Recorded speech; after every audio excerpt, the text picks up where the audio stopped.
يا مساء الفل عليكم يا حلوين، يا رب كلكم تكونوا بخير وبصحة وسعادة.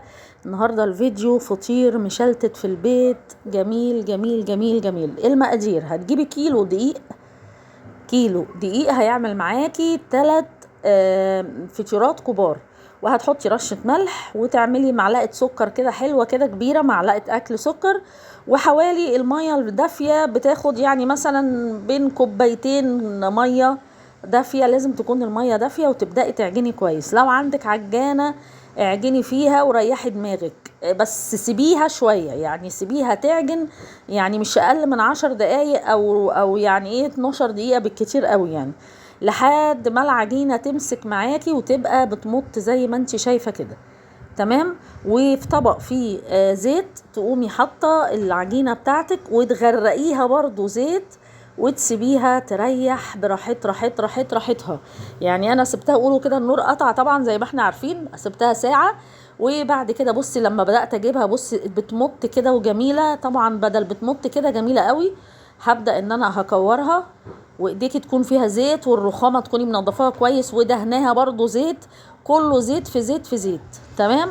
وتكوني عامله طبق فيه حبه زبده حلوين، يعني نص قالب زبده، اللي هي مثلا لو قالب الزبده شوفي بيعمل قد ايه. يعني زبده بالكتير او سمنه، بس هي الزبده بصراحه هتطلع معاكي تحفه. فانا قسمتها على 3، على 3 كور كده زي ما انتوا شايفين، ورحت برضو بقيت ايه اسيب الاتنين دول يرتاحوا، واروح شغاله في اللي في ايديا، وبعد كده اشوف اللي ارتاحت اروح جايباها تاني. تمام. هنا حطيت زيت، وهبدأ ان انا افرد بقى ديت كويس قوي.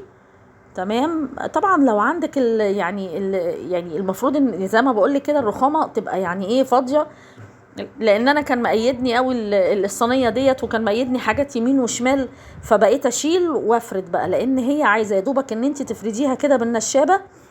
اول ما تفرد معاكي كده تبدأي تعملي انك انتي يعني تفردي، بس ما تبقاش سميكة تحت ايدك، يعني هي النشابة بس بتفرد، اللي هي ما تبقاش الحاجة سميكة.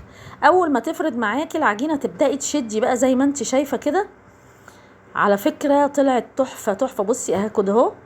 تفضلي تشدي من كل الجوانب، انا اهو بص بدأت اشيل كل حاجة اهي، حاجة حاجة، وبدأت ايه ترقرق.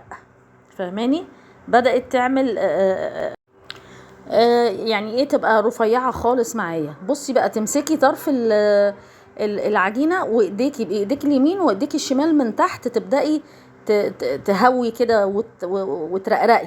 فاهماني؟ يعني اهي زي دي كده اهي، ترقرقي كده، ترقرقي. ايوه انت فاهماني صح. ايوه بصي تشدي بالراحة، وتبدأي تدخلي الهواء، يعتبر زي الايه يعني ايد اليمين ماسكة، والشمال من تحت بترقرق. تمام. بس خلاص رقرقنا بقى، تفضلي تشدي بقى وترقرقي زي ما انت عايزه. تمام اهو. هتفضلي على الحال ده بقى تفردي، وبعد ما تفردي الفردة الحلوة بقى بتاعتك تروحي جايبة الزبدة. اهم حاجة الزبدة تكون في درجة حرارة الغرفة عشان تعرفي تشتغلي بيها، عشان تتفرد معاكي على طول، ما تبقيش متقيدة. لازم تكون الزبدة تكوني ايه، لو حطها في التلاجة تخليها بره التلاجة عشان تسيب معاكي وتتفرد معاكي كده. تفردي على حتة العجينة دي كلها الايه الزبدة، وتبدأي تشدي كده من الحتت اللي انتي خدتيها وفردتيها، وتبدأي تربعي الايه العجينة، تعمليها على هيئة مربعات، وبين كل فصلة وفصلة او بين كل تانية وتانية تروحي حاطة حبة زبدة، وتعمليها بقى كورة، وتسيبيها ترتاح برضو راحتها، يعني تسيبيها 10 دقايق ولا حاجة لحد ما تفردي الباقي. يعني انا بقيت احط واحدة تتفرد، الاتنين الباقيين اشتغل فيهم، وبعد كده ارجع لاول واحدة. تمام.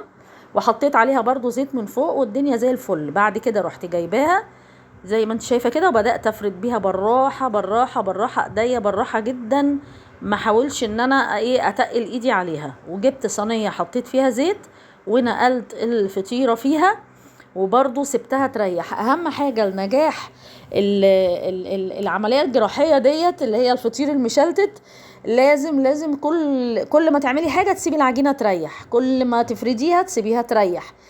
حطيتي، بص انا بحاول بفردها ازاي، بفردها كده بس تاخد شكل الصينية، وسبتها تريح. على فكرة وانا بفردها ما شاء الله بقت عاملة فقاقيع هوا كده تحت ايديا.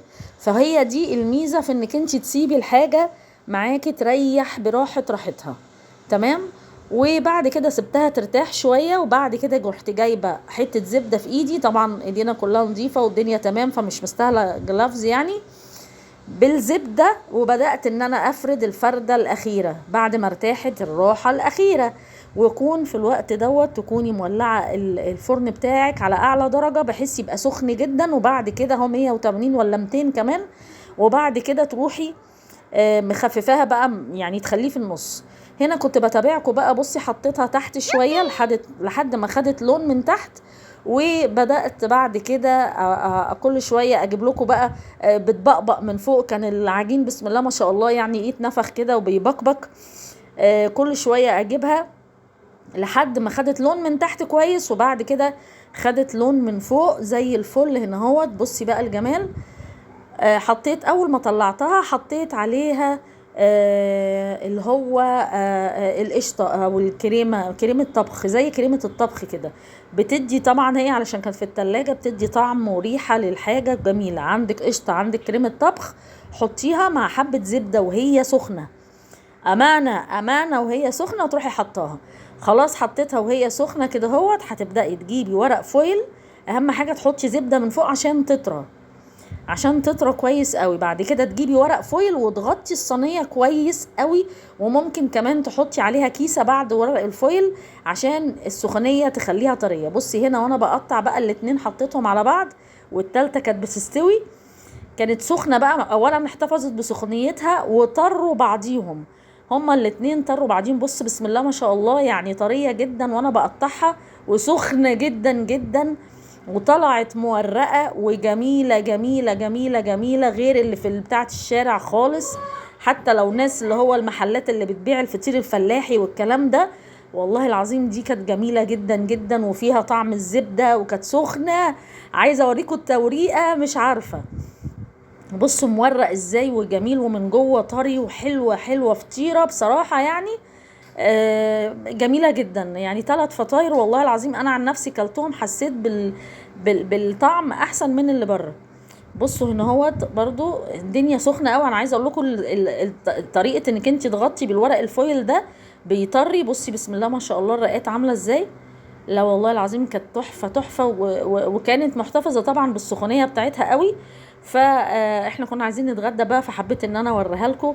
كانت جميله جدا. بص من جوه اهم حاجه لما بتزودي السمنه او الزبده الدنيا بتبقى جميله قوي قوي قوي معاك. هنا كان برد شويه اهوت التوريق اهوت. جميله جميله جميله. يا رب تعجبك. ما تنسيش تعملي لايك وتشتركي في القناه بقى وتفعلي زر الجرس عشان يوصلك كل جديد. وبالهنا والشفا واشوفكم على خير. سلام.